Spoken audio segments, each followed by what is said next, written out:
children, and she's a specialist, she's a speech pathologist. So her team discovered we have differences between other diseases and DDX3X. So the children communicate in a different way. So Professor Morgan will go into the details. That's right. That's right. I think we're in the progress of making this happen. So you can actually see Professor, I think, in this window. Yes. So Professor is with us, Professor Angela Morgan, right? So this is not her name that we shouldn't. No. Yeah. Okay. Be distracted by. I will just make sure that she can hear us. Do you hear us? Can you please give a thumbs up?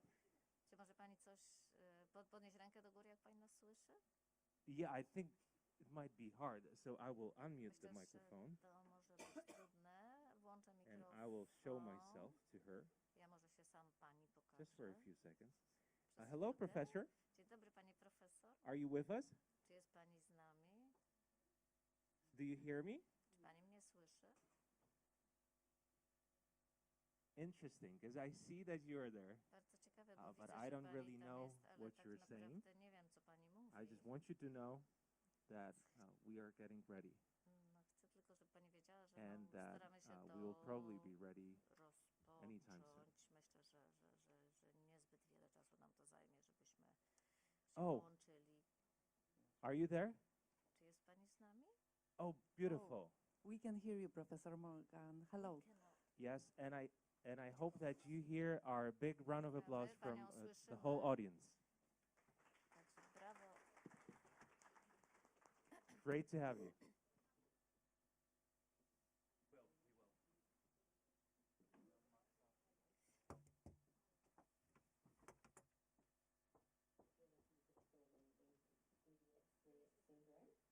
I'm talking to you today from Melbourne, quite a long way from Poland, and other places where you are joining us from today.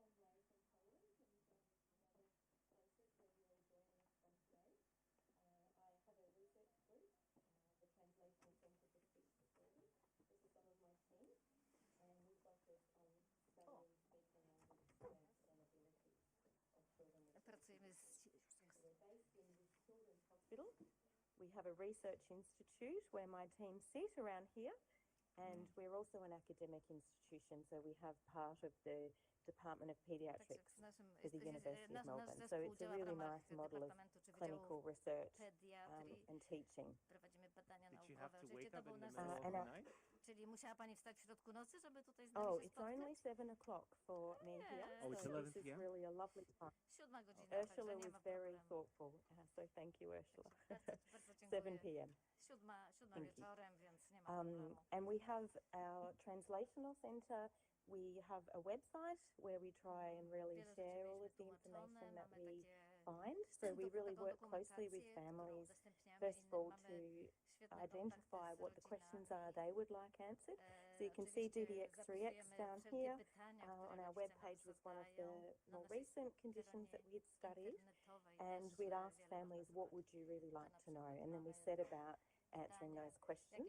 These are some of the team members who have worked in many of these different projects, but I really wanted to highlight for you today Lottie Morrison and Alana Forbes, who really met many of the families working on this project on DDX3X syndrome. And of course, these were three of the core questions that families wanted to know. So the first was, what sort of speech difficulties does my child have? What are also the strengths of communication that my child has? Prognosis, so how will communication develop and change over time? How might we need to support communication more or less at different times? And also, what are the best speech therapies? So of course, as we are today, a very international group, in order to see enough families, we had to work very much across the world, and we worked a lot on telehealth. This was the paper. Our paper is now published, and Ursula will have a copy if you'd like to ask her for that. However, it's also freely available online. And in this paper, we had 38 females We also studied or worked with 2 families of children with a male individual with DDX3X. That data is now shared with Malou Kennis, who will talk later today around the abilities of boys and males with DDX3X condition. But you can see here we had a very big French contingent, and a shout out to David Genevieve and his lab who are on the call today, and also Gen IDA, which is the French-based participatory database for individuals with rare conditions as well. They shared some data with us too. So a lot of French individuals, and then a handful of individuals from a range of other countries. You can see that we had a wide age range, which was really wonderful. So some younger children from around 1 to 1.5 years of age who'd received a very early diagnosis, right up until one individual who was 24 years of age. But overall, the group of children that we worked with had an average age of around 8 years. We can see here of the different pathogenic variants that we studied. The majority were missense, nonsense, and we go down from there. Of our missense variants, 10 of those variants were in either of the 2 core functional domains. And you can see that the majority of children that we worked with had a de novo variant. So of course that variant occurring in that family for the first time in the individual child. And in 7 of those families, the inheritance hadn't been confirmed. We can see here, corresponding to what the families had asked, what they wanted to know about. We looked at general health and medical abilities. We looked at child's oral motor movements, drooling, early feeding abilities, which we'll talk about. We looked at language in the context of daily living. We looked much more into both children who had minimally verbal or no verbal ability into children who were quite verbal. And we went right into the specific speech diagnosis. And we also looked a lot at oral structure and function. You can see here all of the different languages that we had available. So we really, where possible, tried to utilise tests that did have different languages. But I also really wanted to emphasise that the caregivers actually did so much of this work. So a huge thanks to the families. We know you're often the ones that are providing us with so much research information and data, and that's really invaluable. And then again, the Gen IDA participatory database that's housed in Strasbourg in France there. That's where they also have been collecting a huge international data set of information, including now some speech and language information, and they shared some of their data with us.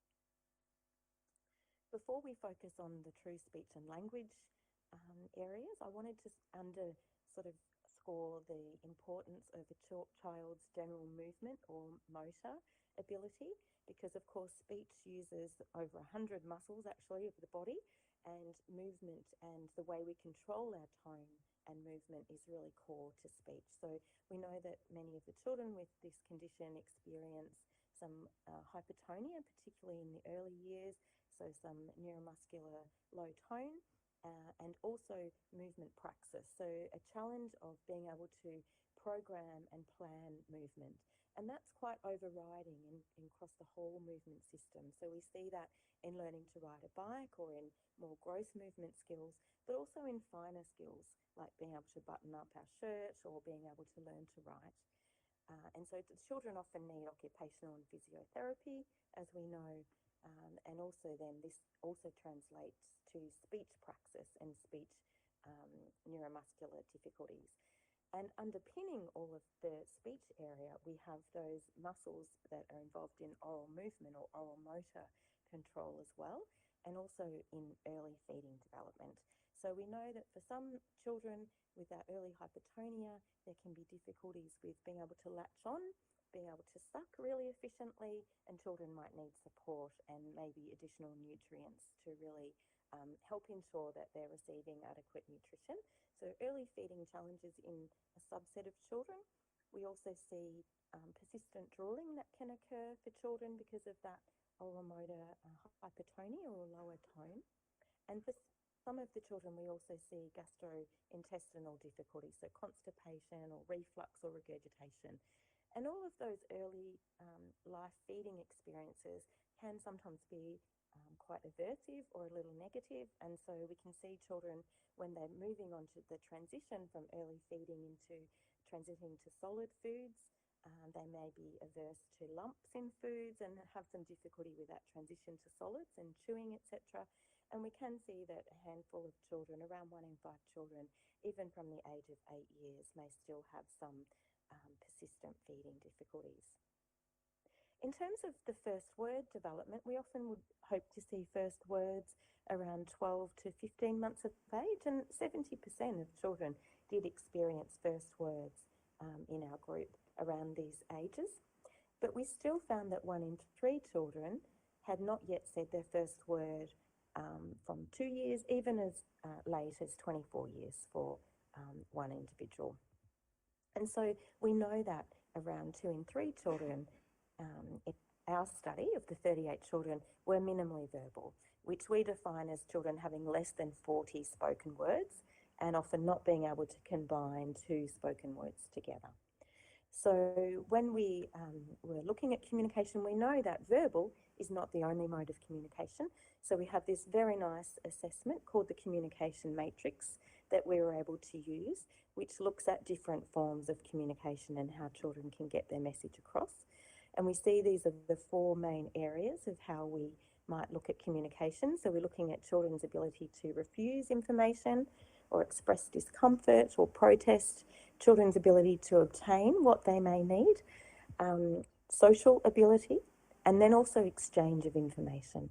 And on this communication matrix test that we use, we range from very early communicative behaviours right up until the most sophisticated form of communication that we're all able to use today, for example, to exchange information together in this conference. And so for the children with DDX3X syndrome that we worked with, we could see that actually this is intentional communication. So children have that desire. They want to get their needs across, which is absolutely fabulous, even if the children are minimally verbal. 100% of children all wanted to get some form of message across. Less of the group, around 50%, were able to use abstract symbols. So perhaps their cup that they would like isn't in the room, but they want to ask or request that object that you mightn't be able to actually see.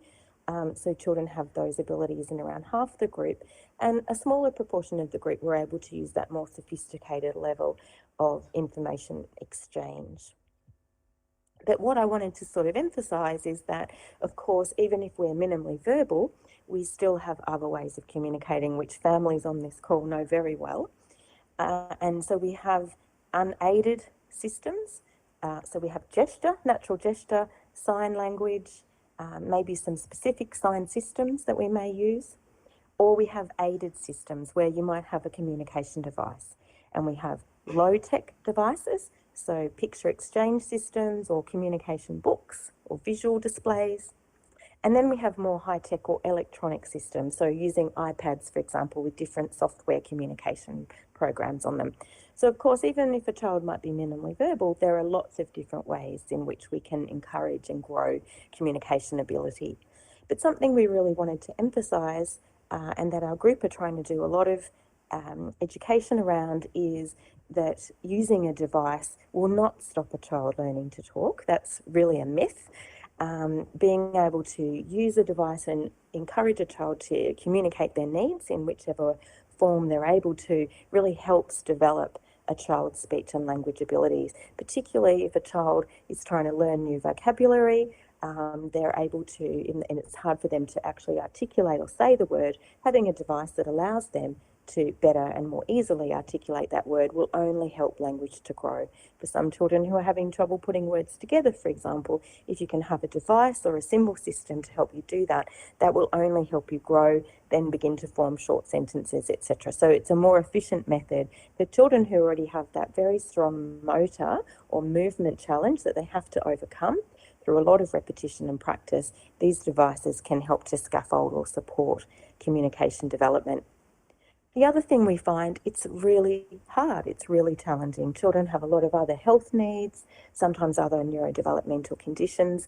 So the application and the persistence of using that device and having a skilled speech pathologist or occupational therapist, somebody to really walk and support the family through that, is something that we also find is really critical.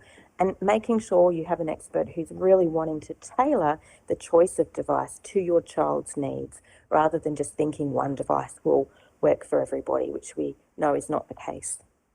So when we looked at children who were minimally verbal, so had fewer verbal spoken words, and we looked across time at development, we can see that in the early years, sign, or including natural gesture, is really popular. And then sometimes some other forms of aided communication. But as the children get older, we sometimes might need to rely a little more on aided communication. Some children had no form of supported communication, even though there were, we'll see in a moment, the data suggested that children do have true strengths in some social ability and that intent to communicate, so suggesting maybe we could try to better support augmentative and alternative communication where we can. Because for the specific speech production, as I said, there's the whole body apraxia, which is a challenge in being able to plan and program your movements really quickly, efficiently, accurately. And this is certainly something very much seen in the children with DDX3X syndrome. So we might see some delayed first words in some of the children, delayed or limited babbling, very fewer and a slower trajectory of development of sounds. When children do develop some speech, it might be quite inconsistent. So we see a lot of dropping off sounds or removing sounds, which makes it more challenging, of course, to understand the specific words that the child's trying to articulate. And also, when we talk, we use that lexical stress pattern. In our own language, we have a certain type of stress which helps to get the meaning of words and what we're saying across, get the emotion or the message across more easily. And this is also a challenge for individuals with speech apraxia, which we see in this condition. Alongside the apraxia, we know we often have that early years hypertonia, and dysarthria is a speech execution problem, where that overarching tonal limitation or weakness, if you like, then can impact a child's ability to very precisely articulate sounds, to be able to have, again, the correct prosody. Also, your oral nasal resonance is important to make those contrasts in speech. And if we've got limitations in our ability to quickly move and between muscles that help us contrast oral and nasal sounds, that's our resonance. That's also can be challenging. How we coordinate our breathing and how we coordinate our vocal folds to get the message through. So we often take speech for granted. Of course we don't if we have a child that we're helping with DDX3X syndrome, because they can have this shared apraxia and dysarthria feature. Moving on from the speech articulation now to thinking about language. So what sort of vocabulary are children understanding? How are they able to use short phrases or sentences? How can children get their message across? This assessment we use, many of you will be familiar with. Scientists love to use it, and it's often back to the caregiver to complete this. We're very grateful for that. In communication, we look at your ability to understand messages as well as produce messages. We look at your daily living skill ability here in this tool, socialization and movement skills. This is the range of children who might not experience DDX3X syndrome, so more of a neurotypical range. And here we can see actually that social abilities across these domains, so wanting to get that message across, wanting to be quite social, was a relative strength for children with DDX3X syndrome. And also, in terms of communication, children's understanding was greater than their expressive ability, which is a little unsurprising because we've seen the speech movement difficulties that we can have. But I think, again, this underpins that if we can use communication devices and we can get the right device, we can really help a child to get their message across, say with a speech generating device, for example, because they've got the understanding there with a greater strength than they're able to produce because of those motor difficulties. Then for children who were more verbal, when we recorded the quality of the speech and looked at that using this children's communication checklist, we could see that strength again were stereotyped or really automatic or common utterances, so saying hi, bye, the sorts of utterances we say a lot and each day, and that makes sense because children who have apraxia or speech difficulties have to have a lot of practice of saying those words many times to be able to perfect them. Children had strengths, this is more in your non-verbal gesture, so getting a message across, shaking heads or getting a message across in that way, and also again social skills and in interests, specific interests, which goes a little in line with the autism behaviour that I'm sure Jessica Martin will talk about today and that Ursula's beautifully studied as well in David Genevieve's group. So just to pull all of this information together, I think you can see I'm quite passionate about augmentative and alternative communication, and I think this is really an important area that we could all be working on a little more in rare conditions and syndromes. And the World Health Organization has really pushed the need for us to have greater supports in this way. We need more training of speech pathologists and other experts in this area. So it's a real problem for families, and as we try and negotiate and navigate to get the right support. When verbal speech develops, there's been a tendency sometimes to focus a lot on language, making sure children understand vocabulary, a lot of play therapy. But once children show a bit of the ability to imitate and can get some speech going, we really need evidence-based apraxia therapies, which we talk about in our paper in more detail. Of course, we need that broader neuropsychological or psychological testing so families can understand and speech pathologists can understand the other areas of support and how to tailor their interventions to cater to the children's needs. That occupational and physio support is really important for speech as well, speech development. And really I wanted to emphasise that there isn't a single program that's right for every child, of course, we know that, and that each child will be at a different stage of development. So we really need a good, detailed, excellent speech and language assessment to be able to really pinpoint what the child needs, the right therapy at the right time for that child. And so even though we can see some similarities for the children that experience DDX3X syndrome, we also see differences. So just encouraging that importance of individual assessment. And the importance of monitoring over time. So as the children get older, there might be other aspects of communication we need to consider. So really it's about finding that right therapist. And I have many families write to me, and there are amazing therapists around the world who just want to do the best for your child, as you know. And sometimes we need to work together in more of a community of practice as well, which we really encourage. Any speech pathologist can write to us. We share ideas. We're still learning as well, but we're here to support people if helpful. So thank you so much. Huge thanks to the families. As I said, they really did most of the work here. And also thanks to Lottie and Alana who helped in my lab, and a big thanks to David Genevieve, who's been a wonderful collaborator, and of course to all of the support associations that are supporting the wonderful conference today as well. So thank you.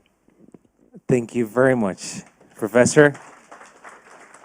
Oh, sorry, it's dark here now, isn't it? You saw me going into darkness. Oh, was there some darkness there? No, I was starting to get into darkness. I'm sorry about that. It's because it really is late. It is late now in Australia, but it's a great time. No, it's been lovely to talk to you at this time. Thank you. What's the temperature today? It actually is still quite warm. We're supposed to be in autumn, but it was 23 degrees today. 23? Centigrade, so not bad for autumn. We were supposed to be in spring, and it's like 8. So. Oh dear. Oh dear. I think I'd prefer that. It's been too hot for too long here. Oh, it was too what's going hot. on. Well, then come over. Come over. You're welcome. I know that Ursula would love to have you here. I think we would both like to have reconnect together after our meeting in Paris. But we were mentioning earlier, Professor Morgan, that we have many families in connection. We have 30 families from Italy, 19 families from Brazil. But what interesting, we also have speech therapists from Italy and Argentina. So everyone were Amazing. waiting for your speech, and I'm sure we will get many questions to you. And I think we will gather all of them. I think our audience can just send the questions to Professor Morgan, to our DDX3X page, and we will get an answer, just to make sure you won't get 100 emails at once. Yeah. But you might get 100 questions. Okay, but in one email. But in one, well, yeah. And there is actually one question that we already have from our viewer online. Is there evidence, Professor, of benefit for verbal communication with folic acid replacement or leucovorin, sorry for that, in DDX3X children? So, sorry, the question was asking whether there's any evidence for the benefit of this in children with communication impacts. Yes, I'm not aware of any trials that have been conducted in that area, but perhaps the person who asked the question may be currently in a trial, I'm not sure. We've been looking a lot at, of course, the evidence for dietary supplements, any pharmacological evidence across all of the rare diseases, but in the speech and language space, there's very little evidence to suggest that we can see any significant effects or changes. But yes, I think there's a really good questions and there's so much more work needed in that space. How should I pronounce leucovorin? Is that correct? I'm not sure of that actual compound. Can you help me? Myself, actually. Yeah, it's a current research that's been done with autistic children, and I think it's leucovorin, and it's a folic acid. It's a folinic acid that has been given to autistic children, and they say that the evidence is that it's actually great results. So probably what they're thinking is, if it helps autistic children, is there any connection in here to help, children with DDX3X?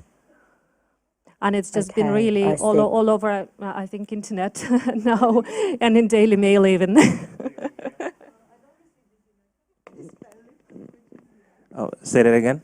Can you please spell it, because I'm out of this information. What it is? What is it? I think, Valentina, I will just send it to you.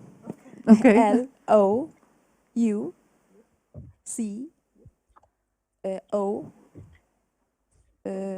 I think urine.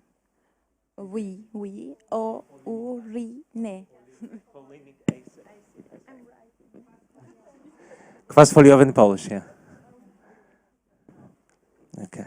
Oh well, thank you. Others during the sessions today may. Yeah, it's our teamwork here in Poland. Yeah, gorgeous. Yeah, right. Amongst us all, we can decipher. I think that it's a nice point to raise, though, if I may, that I find, and my team advocates strongly that there are increasingly, as we know, new therapies, ASO therapies and other therapies I'm sure you'll talk about today, that many of the people you've gathered together are leading the charge for as well in DDX3X syndrome.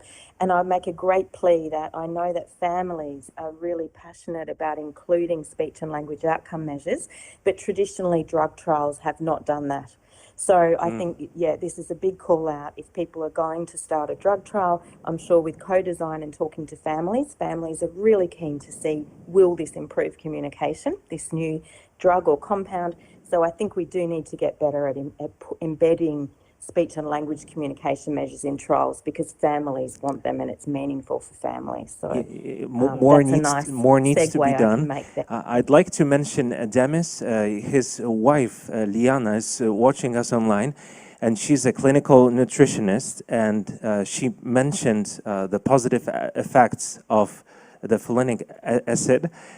She said it changed career because of diagnosis of her daughter. She comments there should be a test done called FRAT test, testing for antibodies for receptors that block B9 to access the brain. She says it's been used in many protocols of Rossignol and Frey for many years. Okay, interesting. Yes, that is not my area of expertise, but I think others on the call today, the experts you have, Jessica, David, Ursula, others that work in autism and other areas as well, will be really the experts to talk to there. It's good that we can supplement each other. And also we will have Francisco Navarro today, so of course. he's working Yes, on great. drug repositing, so he will maybe tell more about that. Okay, and Amazing. one more question is from our viewer whose daughter is 5 years old. Professor, what do you see as the optimal frequency and duration of speech therapy for children with DDX3X and apraxia? His Yes. Frida speaks plus more than 100 words and imitates verbal speech. They use sign language daily.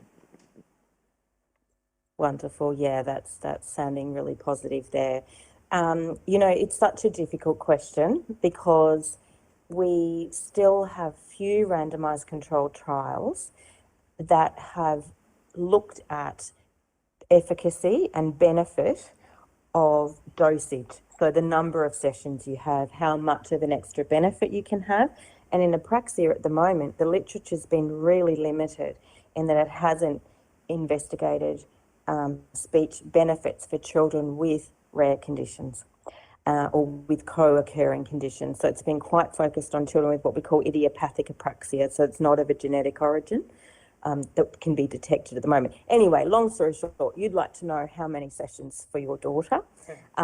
You know, as with any movement, you know, if I go to the gym once a month or once a week, it will do less than if I went to the gym 2 or 3 times a week. So more is helpful if it's the right type of therapy, so the right targeted therapy. So for apraxia with the sort of speech ability your child has, it would be something like the Dynamic Tactile Temporal Cueing Program, DTTC, or the Nuffield program. You could probably be building up from those evidence-based programs.